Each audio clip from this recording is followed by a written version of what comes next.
Welcome back to Inside F&M. I'm Jack Heffer alongside head coach Mike Rogers and Josh Young, our 174-pounder.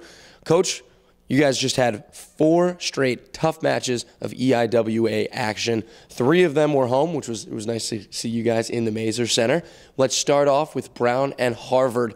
Brown and Harvard were both very tough matches, but you guys kept them very close. There were a lot of winnable matches that could have gone either way. What did you see in those 2 matches? Really the first home meets for you guys. Yeah, I think what we're struggling with is what we're seeing is just the lack of consistency. You know, we're scoring points, but then we're giving up points, and we're not finishing our technique throughout the matches. And I think some of our youth, some of our inexperience is coming out in those dual meets. You know, 6 of our guys have less than 2 years experience, so that's more than half your lineup in there.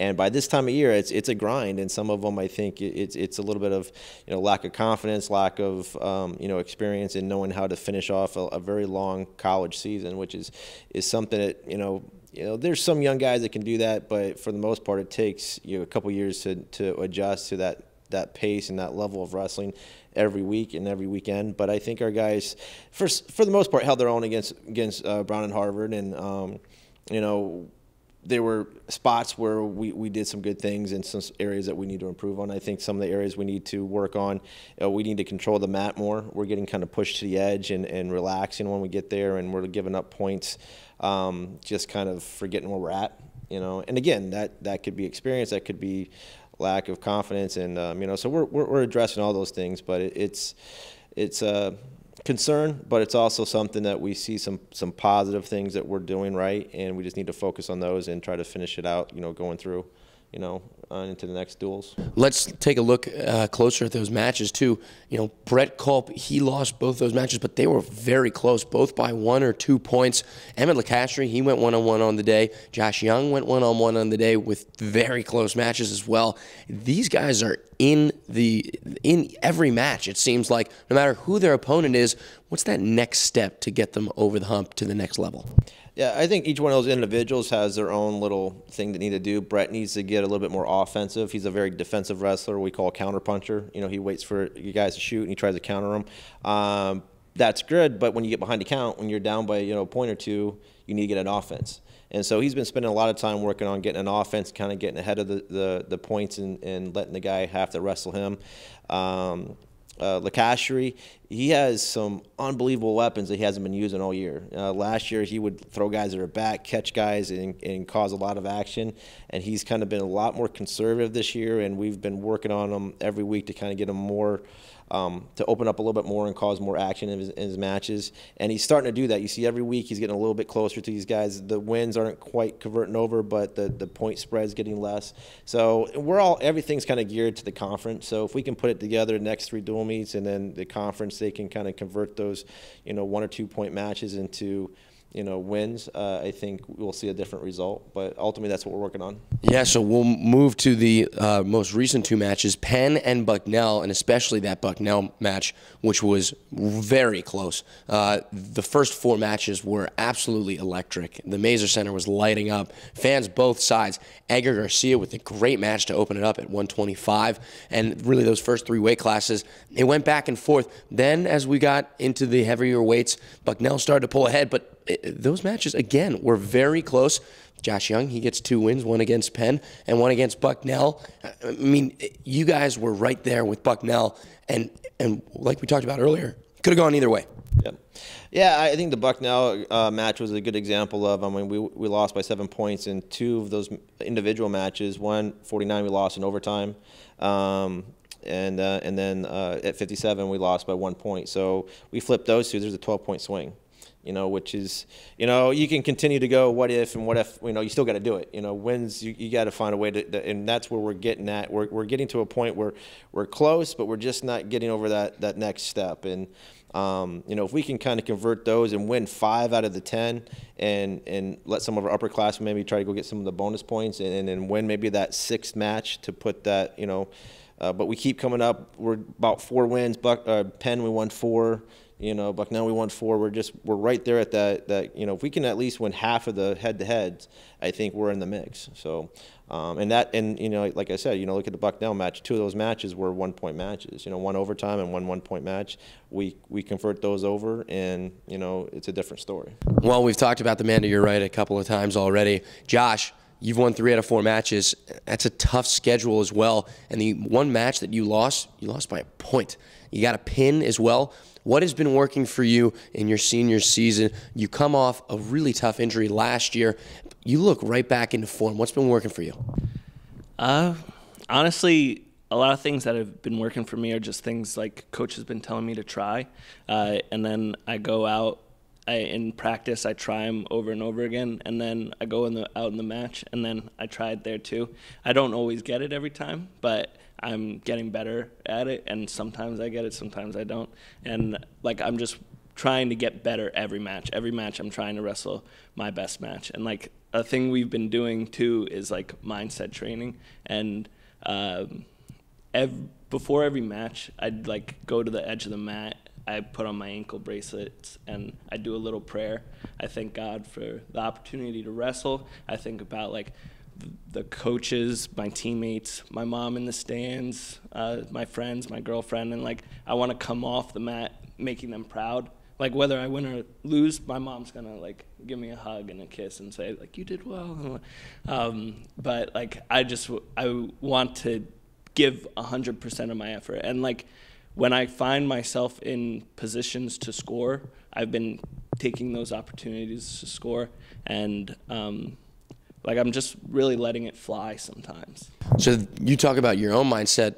How about your teammates? What are they doing to prepare themselves for matches and getting in that mentally tough area? I mean, look, wrestling, it's a tough sport. You got 6 minutes. Not only is it physically draining, but it's mentally draining. How do you stay sharp throughout that match, and how do you prepare for that?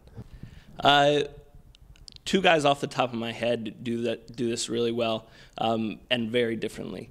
Antonio Pelusi, our heavyweight, has been on fire really, and he does really well getting in the right frame of mind to just go like for a war. Like he's ready to really fight. If you're gonna take him down, you're gonna be in a fight. Yeah, you're gonna be in a battle. He's just ready to hand fight so hard that like he's gonna wear you out. And Mancini, every time I see him go out, I'm gonna like attack you, and like I feel it in the room. And honestly, like wrestling him has gotten me so much better, especially in hand fighting, and like just wearing people down. Like he used to wear me down in practice every time, and now like I can start to wear him down a little bit, and it just staying in good position has helped me so much. And he's someone who like focuses in and just does his thing every time. Like he's not gonna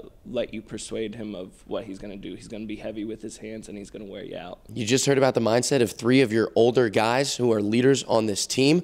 Let's talk about the mindset of your younger guys who had recent success at the Messiah Open. Will Gill, he rattles off 5 straight wins, and he places in first. You got 4 others who also placed in the top 7. That's got to be a confidence booster for these young guys getting wins and ultimately getting that mindset. It was great for our younger guys to get out there and get some experience. And it was a kind of a mixture. It was Division 3, 2, and some Division 1 guys. And the intensity level wasn't quite, like a Keystone or a Midlands, but it definitely was tough competition. And seeing our guys put 1 or 2, 3, 4 matches together consecutively, like Will Gill, was great for his confidence, get his motor running, get him. And that's what, the 3 guys he mentioned, including himself, they were all upperclassmen, and there's some season, they weren't like that their freshman year. And, it takes a lot of time to get that toughness. Josh has made some tremendous strides just this year, and I think he's played football and wrestling for the last 2 years, and now he's just focused on wrestling. But I use him as an example a lot of times is his technique, and he knows this, is not always great. He's a little bit raw and rough around the edges. That's what we love about him, but it's how he does it. So it's not what you do, it's how you do it. And he goes out there, and if he's gonna try to take your head off. If you put him in, you give him a chance, he's gonna rip your chin off, or mat return you. And that sends a message. And I think our younger guys are seeing that. You can talk about it, you can explain it, but the visual impact of watching these upperclassmen go out there and taking 12 a match and not hit every technique perfectly, not hit everything cleanly, but figuring it out and hitting it with intensity goes a long way. And I think the Messiah Open was the first time that our younger guys were like, aha, it does work. We don't have to be clean. We don't have to be perfect. We just have to hit it with intensity and hit it with some authority, and things will end up, falling in our favor. So, like I said, seeing these upperclassmen, seeing guys like Josh here, finish off, with a, he's doing really great. And I'm excited to see where he's going to end up towards the end of the season here. But he's worked hard. But the big thing with him, he wrestles with just such a great attitude. And we tell our guys all the time, wrestle for something bigger than yourself. For him, his religion's really close to him. He's a really religious kid.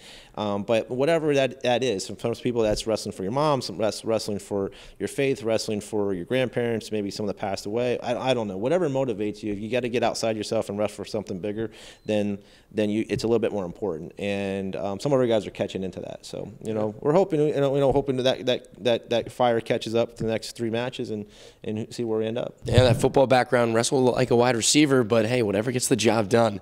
Coach, you guys have 3 tough matches coming up. Very winnable matches, though. Millersville, Sacred Heart, and before all of that, George Mason, which is coming up this weekend. Can you tell me, these are winnable matches. What are you telling your team, and how can you guys progress forward as, you take on these last 3 matches of the season? What we told our guys, we got 3 matches. You win those 3, that's called a win streak. And that gives you some momentum going into conference. I think as a team, we beat George Mason last year. We've consistently beat Sacred Heart and Millersville, so there's a little bit of pride, a little bit of, hey, this is something we can hang on to here.